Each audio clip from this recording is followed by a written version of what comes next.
always near. So even in the dark I will not fear. I know the storms will come, I know I'm not alone. You are my strength, so I will say, you make me brave, you give me courage. I won't be afraid, I won't even worry, 'cause you've got the whole world in your hands. You fight for me, you help me stand. You make me brave, you give me courage.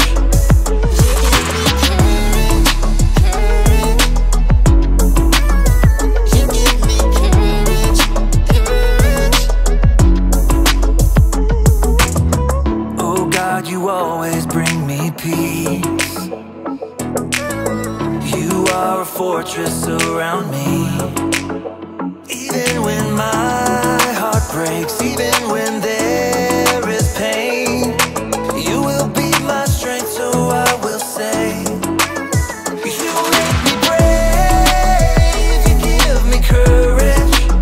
I won't be afraid, I won't even worry, 'cause you've got the whole world in your hands. You fight for me, you help me stand. You make me brave, you give me courage.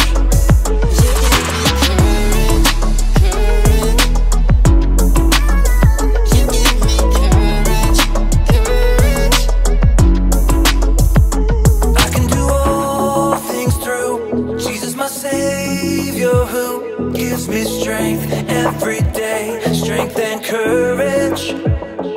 I can do all things through Jesus, my Savior, who gives me strength every day, strength and courage. You make me brave, you give me courage. I won't be afraid, I won't even worry, 'cause you've got the whole world in your hands. You fight for me, you help me stand. You make me brave, you give me courage. I won't be afraid, I won't even worry, 'cause you've got the whole world in your hands. You fight for me, you help me stand. You make me brave, you give me courage.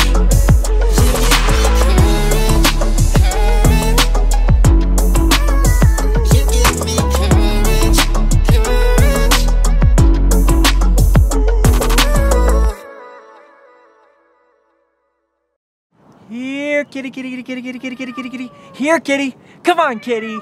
Come on, please. Please come down. Just please come down. My kitty is stuck in a tree. What can I even do? Oh, come on, kitty. I need a hero. I need a hero. Is there a hero out there? I could really use a hero right now. Please, please, someone bring me a hero. John, I need a hero. Sure.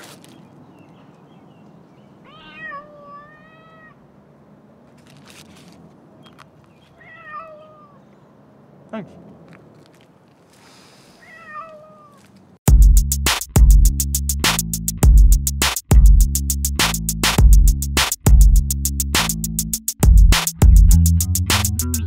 Hey everyone, I'm Steven. And I'm John. And welcome to the So-and-So Show. Steven, if you were a superhero, what do you think your superpower would be? Oh, that's easy. Oh yeah?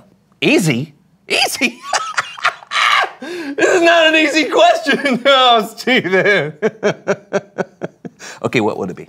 Mind reading. What? No way. Yeah, definitely. Why do you think it'd be mind reading? Well, I'm smart and intuitive. I'm observant of people and like to understand where they're coming from and how they think. Plus, it would definitely be the most powerful superpower. Mind reading is definitely not the most powerful superpower? I knew you'd think that. How did you do that? Maybe my powers are kicking in. Well, it is definitely not the most powerful superpower. Okay then, what is? Super strength? Did you do that again? Maybe. Okay. Well, this just isn't fair. We have to figure out what my power would be. What do you mean? Well, it's very obvious what your power would be, or might already be, but we have to find out mine. I have no clue what my superpower would be. Okay, there are a lot of options. Super strength. Super speed. Invisibility. Flying. Talking to animals. Knitting at supersonic speed? What? That would come in very handy. When? So cold.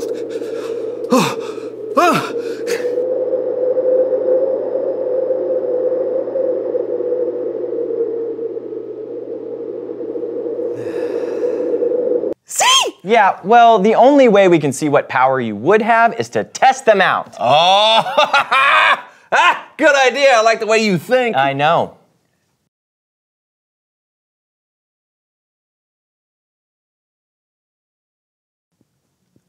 Well, let's get to it. No.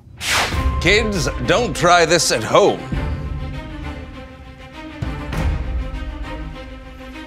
Ready? Ready. On your mark, get set, go!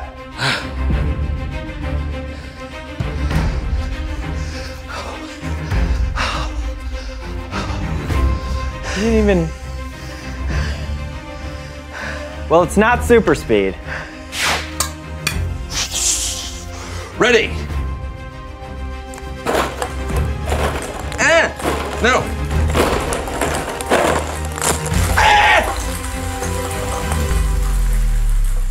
Nope.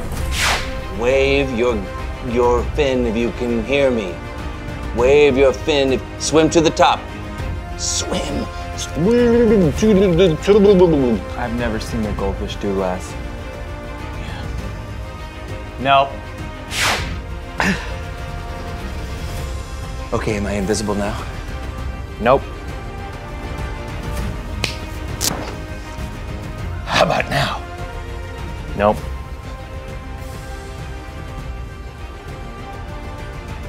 I was just checking.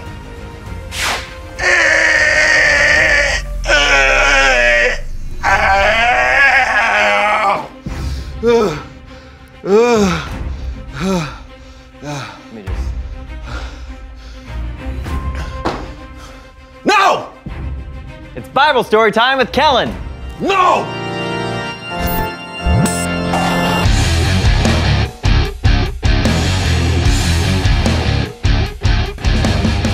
Kellen! Hey, fellas. We've been having a super powerful day so far. You think you got a story to match? Oh, do I think? This story is so super powerful. I mean, wow. I'm listening. Great, because it's going to be a big one. In fact, today we're looking at an entire book of the Bible, specifically the book of Esther. That's right. And it looks like I got a little help for today's story. A little help to go behind the Bible.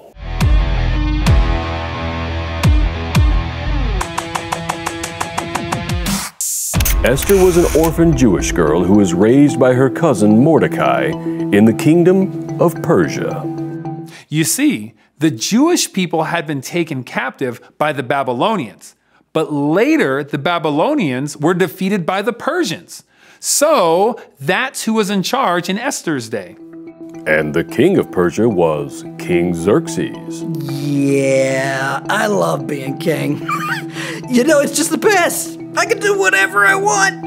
Like throw amazing parties. Which I have. Over here. Yeah, just to be clear, that's not the real King Xerxes. All those people lived a long time ago, way before cameras were invented. Kellen, Yes? you're interrupting the Bible story. Can we continue? Oh, sure, of course. Thanks. One party in particular was pretty significant. Life-changing, actually. My queen at the time, Vashti. She wouldn't come to my party when I commanded her, so I was like, you can't disrespect me. I'm the king. Took away her crown. After that, I needed to find a new queen. The king sent out a search for the most beautiful women in the kingdom, and Esther was picked as one of them. They went through a whole year of beauty treatments at the palace, and at the end of the year, the king chose Esther to be his queen. It was pretty wild. I mean, the Queen of Persia? Upgrade. I mean, I couldn't believe it. I knew God was with me, but I didn't tell anybody there that I was Jewish. No. After some time, the king appointed a man named Haman to be in charge of all the nobles in his kingdom. That's right. And Haman was very proud of himself. Maybe a little too proud. He wanted everyone to fall on their knees when he walked by. But Esther's cousin Mordecai refused to bow. Haman was obsessed with himself. But I wouldn't bow because I know who my God is, the one true God. And I wasn't going to worship anyone else. But Haman really didn't like that. And when he found out I was Jewish, well, he decided he would take out his anger on all the Jews. Haman came up to me, and he was upset. He said, "King, there's a whole group of people who don't obey you. They live differently than everyone else." And I was like, "What? I cannot have that." So I gave him my ring and my royal seal on it, and I told him to do whatever he wanted with those people. Haman ordered for every Jew in every territory of the kingdom to be killed. Talk about an evil dude. It was not good. Letters were sent all over the kingdom that on the 13th day of the 12th month, they were to kill every single Jewish person. It was the most devastating time I ever faced. All the other Jews and I tore our clothes and wore rough cloths. We cried for days. I knew I had to talk to Esther. Mordecai wanted me to do something about it, but I felt like there was nothing I could do. No one was allowed to come before the king unless he sent for them. If I went to the king without being sent for, and if he didn't hold out his golden scepter to me, then I would be killed. I knew it wasn't easy, but I told Esther, don't think just because you live in the king's palace that you will be the only Jew who escapes. If you don't say anything, then help for the Jews will come from another place. But who knows? It's possible that you became queen for a time just like this. Esther told Mordecai to gather all the Jews in the area and to go 3 days without eating. She and her attendants fasted for 3 days as well. I told Mordecai I would go to the king at the end of the 3 days. Even though it was against the law, I realized it was what I had to do. Mordecai was right. What if I had become queen for this moment? I would risk my life to save my people. And if I died, then I died. That's how I saw it. Esther came into my throne room. It was a bit of a surprise since I hadn't called for her, but I was pleased to see her. So I don't even have the words to describe the relief I felt.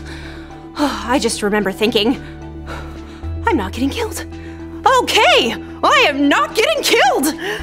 And then I remembered that I actually needed to start moving my feet and walk to him so I could do what I came there to do. when I saw her come in, I offered Esther anything she wanted, up to half my kingdom. Whoo! She just invited me and Haman, my right-hand man, to come to a feast that she would prepare. So I was pretty intrigued. And you know I like a good feast. The following evening, the king and Haman went to the feast Esther prepared. While they were at the feast, the king asked Esther again what she desired. That was my chance. I asked him to spare my people. I told him that my people and I had been sold to be killed and wiped out. I was livid when I heard that. I said to her, who is a man who has dared to do such a thing? And where is he? I was not expecting what she said next. Esther told the king that Haman was the man who had given the order. The king was very angry. He had Haman taken away right then and put to death. King Xerxes put out a new order to save the Jews so that they would not be killed. I was really proud of Esther. She was brave and selfless. She risked her life to save our people. She remembered the ways of God that I taught her. To be loving and courageous, that was beautiful. We were also excited and relieved. Yes, it was amazing. We sent news out to all the Jews and everyone celebrated. Everyone was just so filled with joy. Esther risked her life to save her people. She stood up for what was right and trusted God, even though she didn't know how it was going to turn out. I couldn't have said it better myself. Thanks. But I can say this better. This has been Behind the Bible.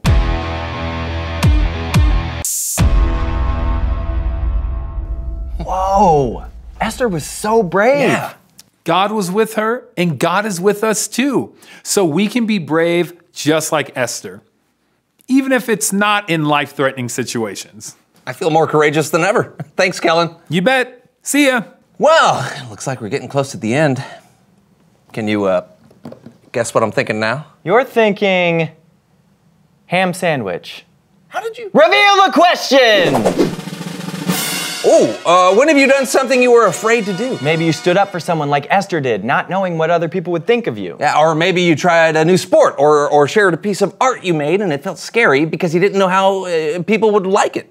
Right, and there are times every day that we're faced with something that we might be afraid of. Yeah, but it's important to remember that we can still choose to be brave, trust God, and do what's right. Hey, maybe that's my superpower. Yes, yeah, choosing what's right no matter what the situation. Yeah, if people did that, anyone could be a superhero. Yes, I'm Justice John. And I'm Cerebral Steven. No, wait. Steven the Smarty Pants Steven. Smarty Pants Stevie Pants. No, Smart Pant. Maybe it's just one this pant. This has been the So-and-So Show. What if it's just one pant? Thinking what man's... What if it's my pants? John's pants, Steven's pants. No. Smarty John Stevens pants. Yes! Ha! King of Hearts. I know. How are you doing this? Well, normally a mind reader never reveals his tricks, but long story short, I'm reading your mind, John. All right, try this. Mm-hmm. Ace of clubs. 6 of diamonds. 3 of clubs. Yep. Joker? I mean, I've been getting it the whole time, but this time I really got it. You know. I'm glad I put this mirror here because now I can sulk in it. I did it.